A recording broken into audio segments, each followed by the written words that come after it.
how to use Mobile PINsentry in the Barclays app.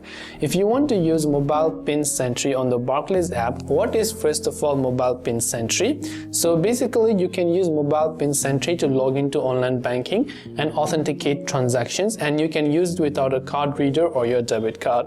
And in order to use it, first of all download the Barclays application, go ahead and then open it up, and from here what you want to do is simply log in using your username as well as password, then tap the login button that you can see here.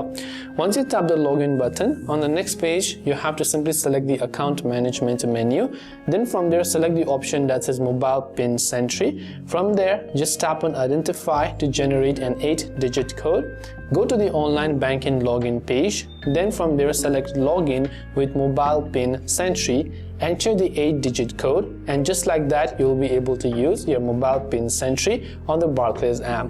I hope that this video pretty much helped you out. If you have got any further questions, queries or doubts, feel free to also leave them down in the comment section below.